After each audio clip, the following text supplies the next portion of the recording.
You see, this is why I like you, Obi boy. Thank you for uniting the Empire. And thank you for reuniting my marriage, because I'm taking credit for this tonight. Listen, you do what you gotta do, man. We still have a long way to go anyway. Who's causing a ruckus out there? Pardon the intrusion. We're from the Tokyo Imperial Army.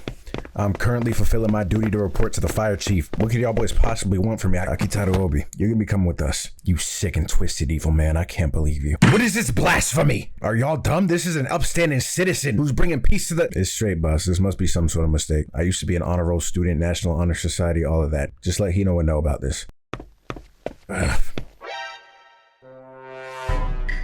Is that the KK? Yeah, no, so I was sitting in my room today, and I thought Fire Force was coming out tomorrow, but then I opened up Crunchyroll and saw that we were blessed a little bit early. And when I was reacting to this episode initially, I was thinking this shit came back in 2022. Season 2 came out in 2020, back during the vid. I didn't know that there was a 5-year gap, but nonetheless, I'm happy to see it come back now. But no, this episode was a bit short of an introductory episode. It was still a good one, but the first like 7 minutes were them kind of recapping what was going on from last season. And the first scene we see in like the Adola Burst realm or whatever is these combusted folk hooting and hollering with these like comic book like text. And just seeing this like right off the bat, you're kind of reminded like of the type of goofiness but seriousness at the same time this show is always portrayed. But like the whole environment and animation off the bat though already looks super smooth. It didn't feel like the animation quality fell off in any way, and I was excited to see more. And we see everyone again for the first time. We see Charon, Charcoal, whatever his name is, and the Snow Bunny mind control assassin Hamiya, as well as Shinra, Arthur, Maki, Tamaki. The whole group was doing some training, and they got straight to it with the fan service. And I could even get to the halfway point of episode 1, and we're getting close-ups, damn near seeing the skin cells of Tamaki's objects up front. But I'd say the main takeaway from this first episode is what was going on with Captain Burns, because I don't remember exactly what his stance was on everything and like the evangelism and the great cataclysm, all that stuff. After I'm done recording this, I'm probably gonna watch a season 2 recap just to get a grasp on like what's going on. But he basically fell victim to what I have fallen victim to many times in my lifetime. It's countless number at this point. The SBMC, unfortunately for him.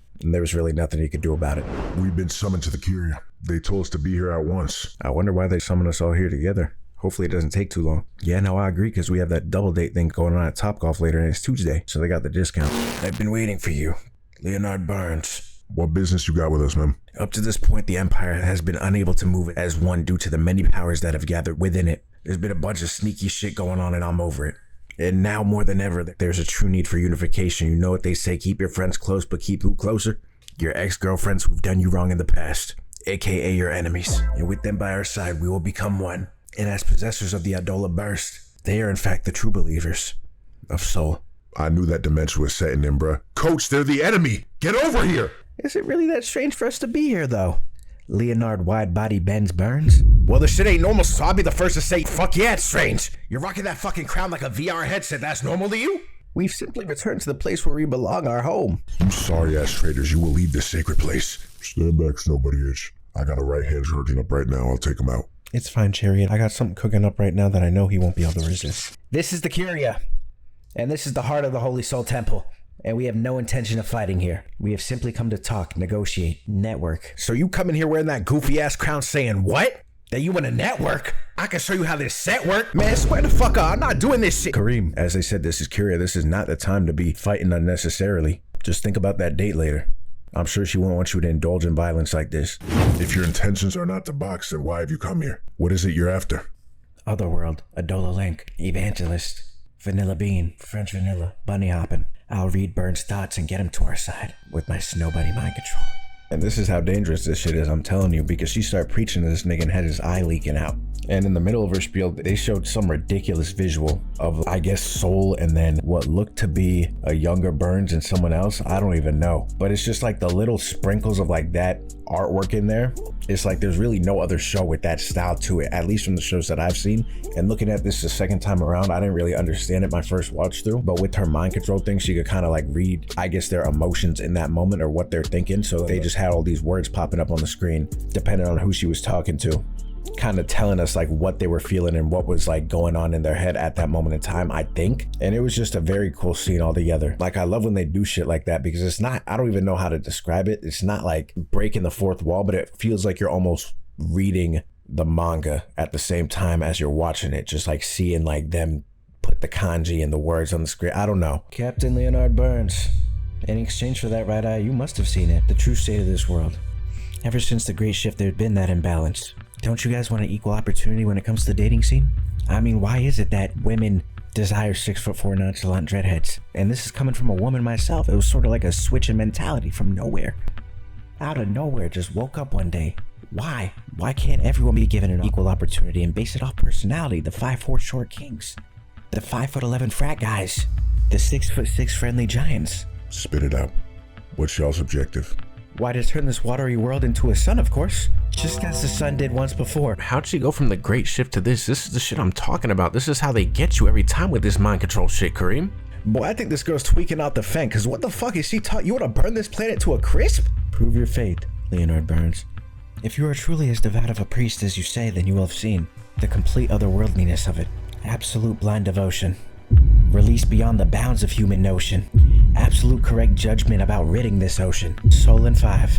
And she was spitting so much game, she had this nigga trembling and had him completely convert to whatever she was talking about. A car dealership would love to employ her. She's a saleswoman, through in and throughout. But no, it'll be interesting because I'm assuming he's going to be considered an antagonist for the time being. And he'll probably have to fight some of the people from Squad 8 or like Shinra or something. And then the last portion of this episode was Lieutenant Hino saying that he was basically going to have to become a traitor to go and save the captain, and everyone's kind of on board with it and banding together to go start this rescue operation. And we see, I'm just going to call her Burger Queen because she has the Burger King helmet on. We see her talking to Burnsy at the end.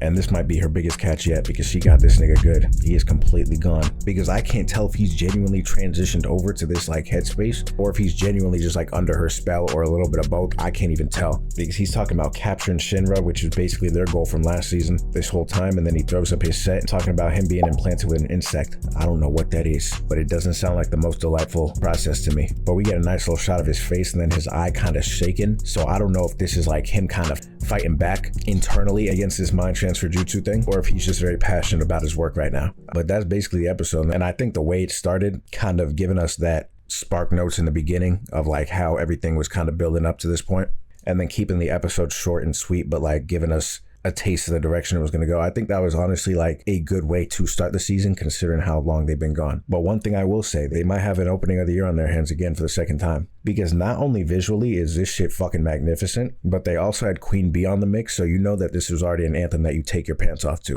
As soon as I heard those vocals, it's similar to Inferno. It's just a good running tune that's like not too slow, not too fast, but it just like it's a very Fire Force opening, like the song. And also just like seeing some of these visuals to like some of the fights that we have coming up, the shit just looks dirty. And I don't know who this stallion is, but you better believe I'll be front row seats for this fight. There's gonna be spontaneous human combustion all over the place.